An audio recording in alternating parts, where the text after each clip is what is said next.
Good morning students. आज पुनः मैं हाजिर हूँ आप लोगों के सामने क्वेश्चन नंबर 11 से लेकर क्वेश्चन नंबर 15 तक के सभी प्रश्नों के साथ क्लास 12 के एक्सरसाइज 7.1 को बनाने के लिए। तो आइए हम लोग पहला प्रश्न देखें। क्वेश्चन नंबर 11 है I is equal to integral x cube plus 5x square minus 4 upon x square d x. अब इसे बनाने के लिए हमें पूर्व में बताए गए सभी प्रश्नों के अनुसार इसको भी हम लोग 3 भागों में स्प्लिट करेंगे, अर्थात तोड़ेंगे और तब इसे बनाएंगे। आइए देखा जाए ये किस प्रकार बनेगा। इसे हम लिख सकते हैं integral x cube upon x square d x plus 5 integral x square upon x square d x minus 4 integral 1 upon x square d x. और इसे हम जब एक्स स्क्वायर से डिवाइड करेंगे एक्स क्यूब को तो हमें प्राप्त होगा एक्स, और यहाँ एक्स स्क्वायर से एक्स स्क्वायर कैंसिल हो गया और इसका नया रूप जो हुआ वो इस प्रकार हुआ x d x plus 5 integral d x minus 4 integral x power minus 2 D x. अब इसे हम एक्स पे पावर एन इंटीग्रल एक्स पे पावर एन डी एक्स वाले फार्मूला पे जो कि हम पहले सीखे हैं उस पर हम लोग इसको तोड़ेंगे। तो इसका मान होगा x power n plus 1 upon n plus 1। ये फार्मूला हम लोगों ने सीखा है। इस फार्मूला के आधार पे इसे हम लोग तोड़ेंगे और इसे तोड़ेंगे, इन दो भागों को, और हम लोग इसका सॉल्यूशन ज्ञात करेंगे। तो सबसे पहले देखा जाए कि यहाँ एक्स पे पावर कितना है।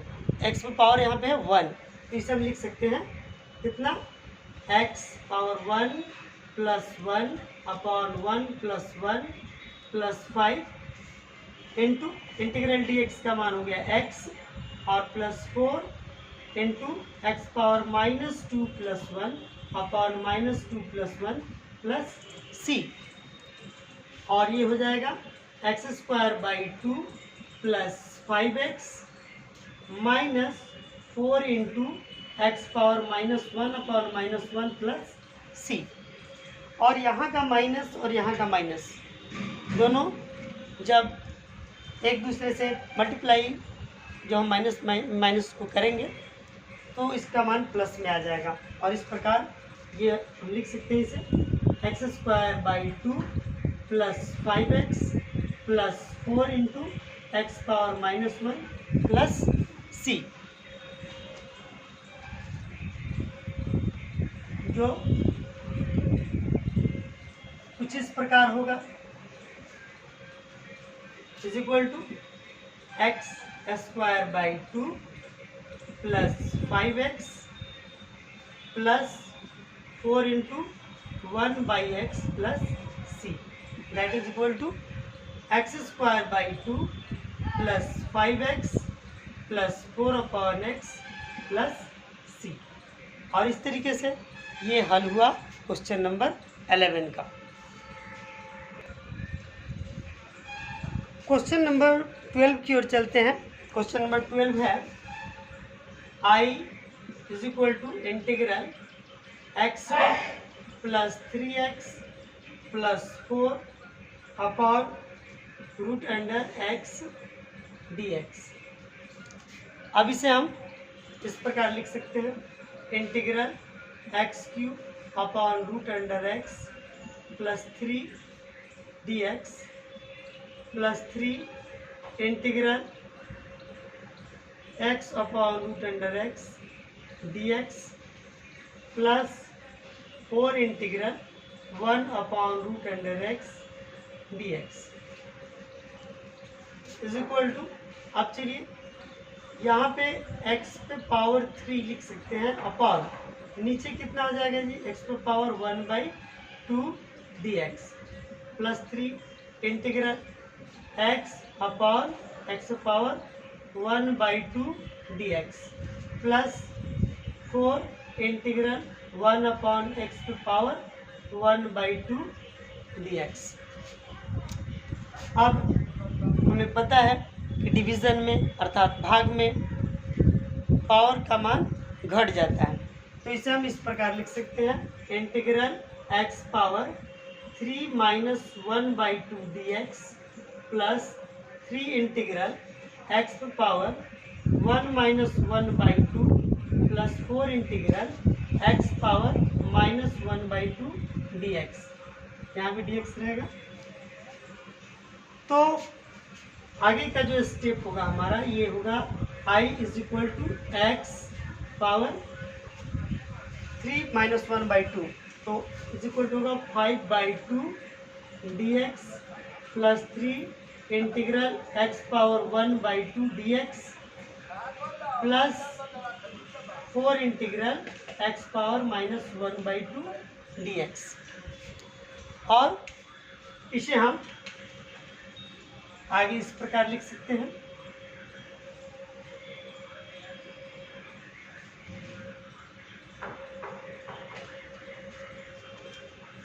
इज इक्वल टू, अब इसको हम लोग इंटीग्रेट करें तो इंटीग्रेशन के फॉर्मूला से यहाँ पे हो जाएगा इसका मान x power 5/2 plus 1 upon 5/2 plus 1, और इसका मान होगा प्लस 3 इंटू एक्स पे power 1/2 plus 1 upon 1/2 plus 1 plus 4 into x पे power minus 1/2 plus 1 upon minus 1/2 plus 1।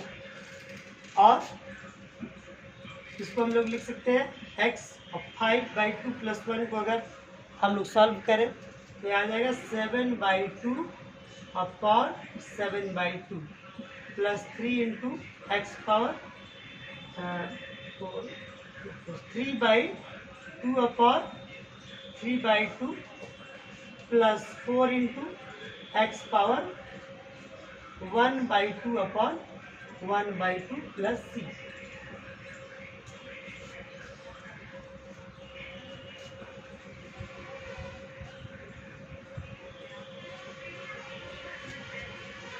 That is equal to 2 upon 7 x power 7/2 plus 3 into 2 upon 3 x power 3/2 plus 8 into x power 1/2 plus c। और इसका final जो answer हमें प्राप्त होगा वो होगा 2/7 x power 7/2 plus 2x power 3/2 plus 8 root under x plus c। और ये आंसर प्राप्त हुआ हमें क्वेश्चन नंबर 12 का। तो इस तरीके से 11 और 12 दो प्रश्न बने। आइए हम लोग क्वेश्चन नंबर 13 की ओर चलते हैं।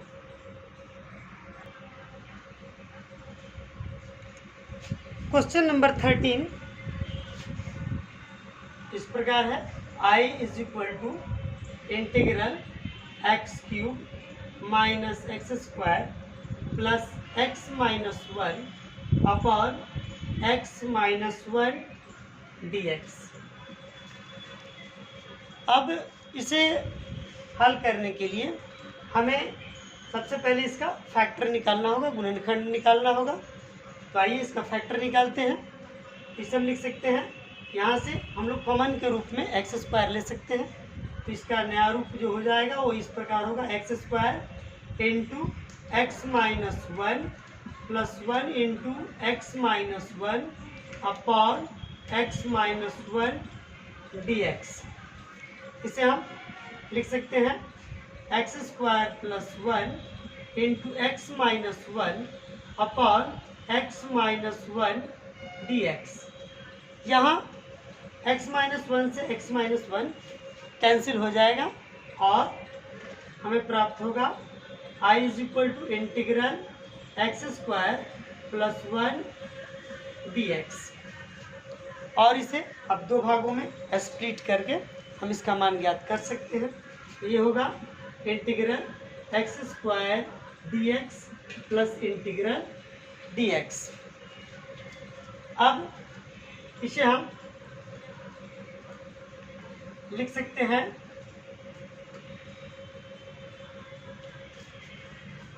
Is equal to x power 2 plus 1 upon 2 plus 1 plus x plus c that is equal to x power 3 upon 3 plus x plus c. और इस तरीके से ये हमारा क्वेश्चन नंबर 13 बन चुका है। अब हम लोग क्वेश्चन नंबर 14 की ओर चलते हैं, देखते हैं इसको कैसे बनाया जाए।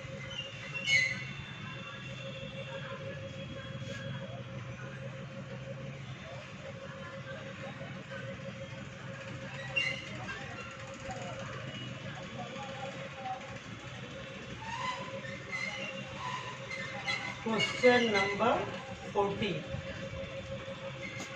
क्वेश्चन नंबर 14 है I is equal to integral 1 minus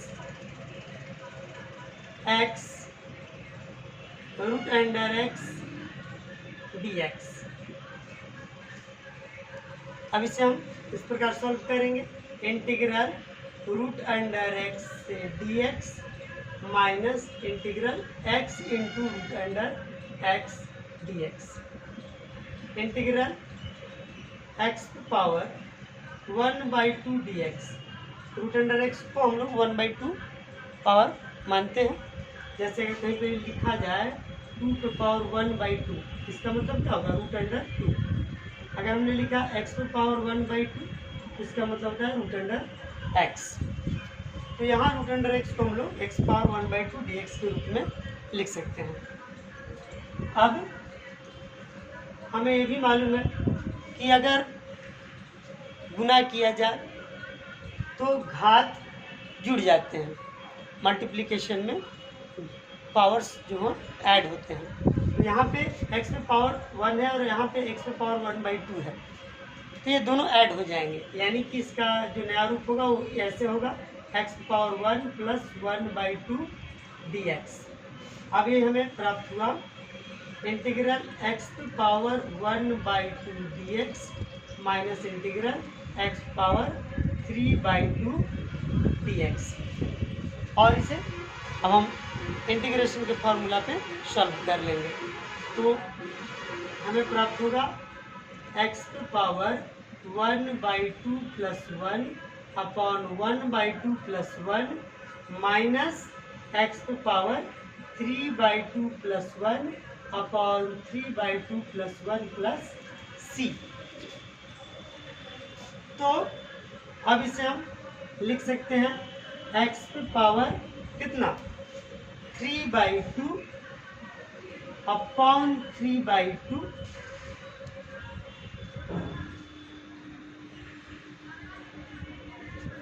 minus x पे पावर 5/2 अपॉन 5/2 प्लस सी।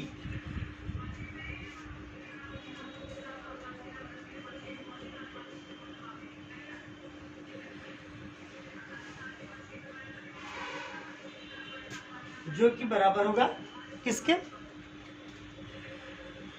2/3 x power 3/2 minus 2/5 x power 5/2 plus सी।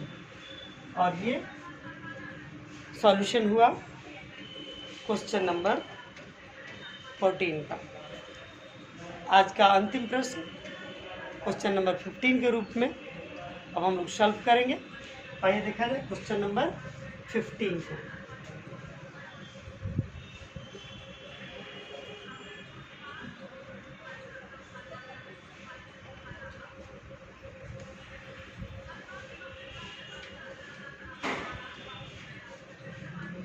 Question number 15।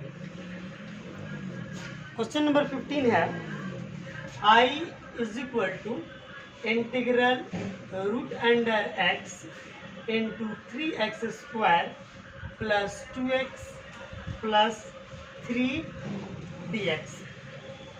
इसे हम निम्न रूप में लिख सकते हैं 3 integral root under x into x square plus 2 integral root under x into x plus 3 integral root under x into dx। अब हम लोग जैसा कि जानते हैं कि अगर हम मल्टीप्लाई करें तो पावर्स वहाँ पे ऐड होते हैं।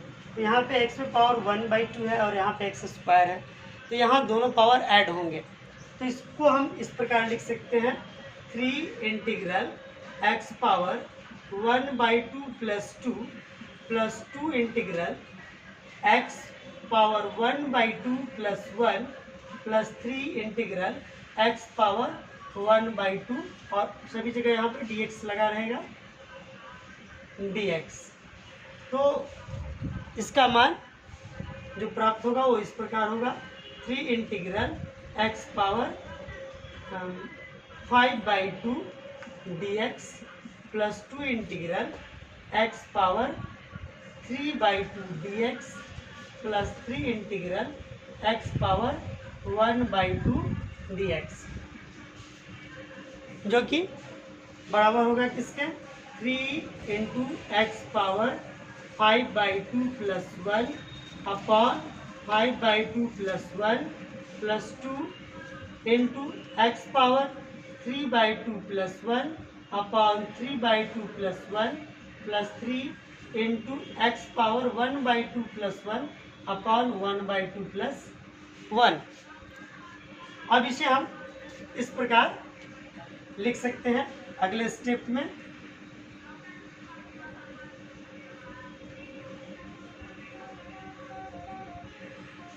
ये होगा 3 into x power 7/2 upon 7/2 plus 2 into x power 5/2 upon 5/2 plus 3 into x power 3/2 upon 3/2 plus c यहाँ भी रहेगा।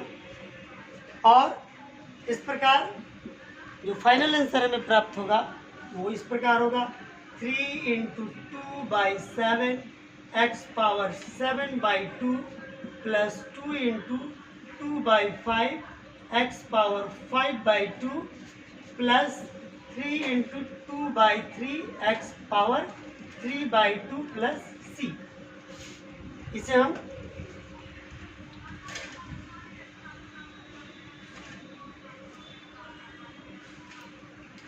लिख सकते हैं 6/7 x power 7/2 plus 4/5 x power 5/2, 3 से 3 यहाँ कैंसिल हुआ 2 एक्स पावर 3/2 प्लस सी।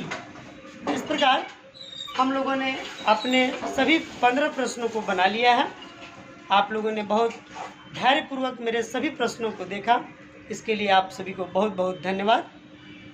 हम लोग मिलते हैं अगले प्रश्नों को लेके अगले वीडियो में।